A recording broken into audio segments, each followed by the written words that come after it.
Hello and welcome to today's broadcast. My name is Yanni and it's great to have you with me. And today I want you to make a decision not to turn back.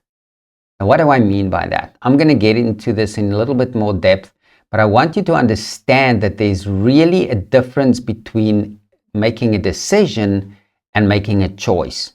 Now, it may sound trivial, but it's not so trivial because I like to go back to the original meanings of the words. And when we do that, then we really uncover what that word means and where it was used and the implication that it may have in our life even today. Because, there's a saying that says history always repeats itself. And that is very true. When we know history, then it's always to our benefit. Now, it can be twofold. History is there and it's written down so that you and I can find direction through that, but it can also kind of reprimand us to say, don't do this. This guy did this, don't do that. So that's really what history is there for, and that's why it's so good to go back to history and see what people did, the ones who were successful, the ones who did things that benefited them and the whole society and maybe even the world, but then also to see those guys that went astray, that missed the mark, and that didn't do what they were supposed to do. So that's why it's important to go back to history. Now, to decide really means to come to a judgment about something after discussion or consideration. So really when two people or two parties came to a decision after they discussed something in depth, that is when you can make a decision, and a sound decision based on good values, good information that you have, understanding the other person or the other party maybe better. And that's why it's important to also know that. Now, this is also important for your own personal life, for your relationships, for your business, anywhere where you walk or where you go around every day in your life. That is where you can use this principle. Now, in basic terms, the difference between a choice and a decision is when you make a choice, it's like you have two candies. The one is yellow and the other one is blue. That's not a major choice. You just choose the one and you choose the other one. And in 5 minutes time, you choose, I would rather want the green one. So then you choose the green one. But when you make a decision, that is something that's clear cut. Now, why I'm saying that it's clear cut is because of the origin of the word decide. So when we look at that, decide is borrowed from Latin. And Latin, or the Latin word there, is decidere.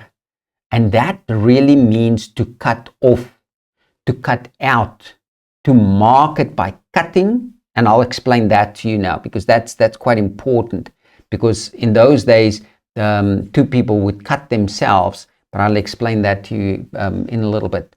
To settle something, to choose as a course of action, and it also means to strike, to beat, or to kill, or to cut off or cut something through.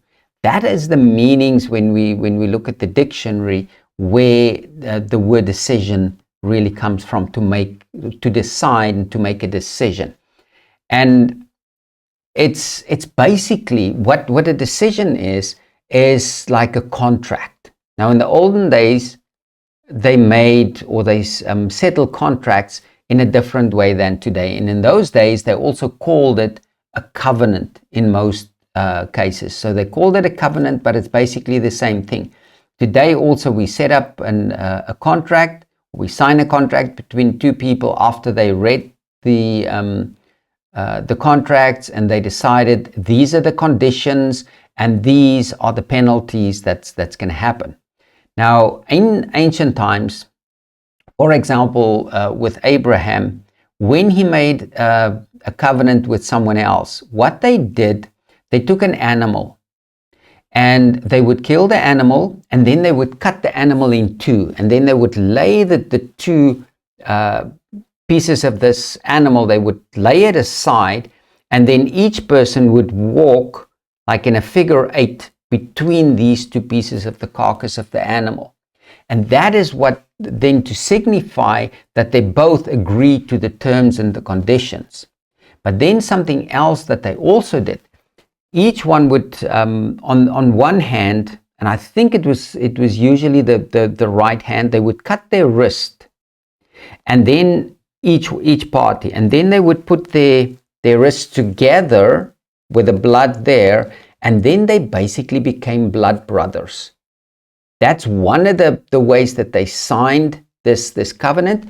Another thing that they also did, they would exchange shoes. So I would give you my shoes, you give me your shoes, and that signifies that this covenant is now in order.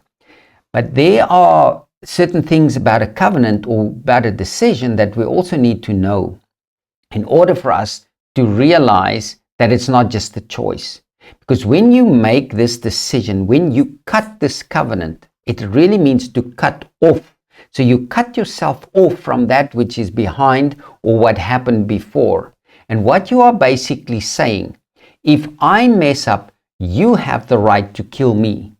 Or if you need help, I must come and help you with all the resources that I have. And on vice versa as well. If you mess up, I have the right to kill you. Or if I'm in trouble, you are obligated to come and help me. So if you've got a group of men or people that protect you and I need protection, then you are obligated to come and help me because of this covenant that was cut between us. And now, why is this so important for us today? There's so many people that willy-nilly they make choices. Today they choose they're going to do this, and tomorrow they choose something else. But when you made a decision, you stick to that because there are certain conditions that apply to this decision that you made. And one of the things is, if you made a decision and you don't go back on it, your subconscious mind, you know that you made this decision and that you can move forward and that you will not go back on your word. And other people will begin to trust you because whatever they see in you, they know. What they see is what they get. They're not going to get any surprises when they actually go into a relationship, whether it's business relationship, whatever relationship it is that they go into with you. And that's very interesting. And then I just want to point out here to you the flow of knowledge and of thoughts, but with the main focus on thoughts, because knowledge controls your thoughts. So when you have knowledge of a specific subject, then you have specific thoughts about that topic because of the knowledge that you gained. So it's always important to make sure that you get the truth about the matter, and that you're going to get by digging a little bit and asking questions and discussing these things with a party, for example, or even if it's before that, just to make sure that you get the right knowledge so that you can have the right thoughts. And then your thoughts control your words. So whatever you think, it'll come out of your mouth. You've heard the term where they say the mouth runs over of what the heart is full of.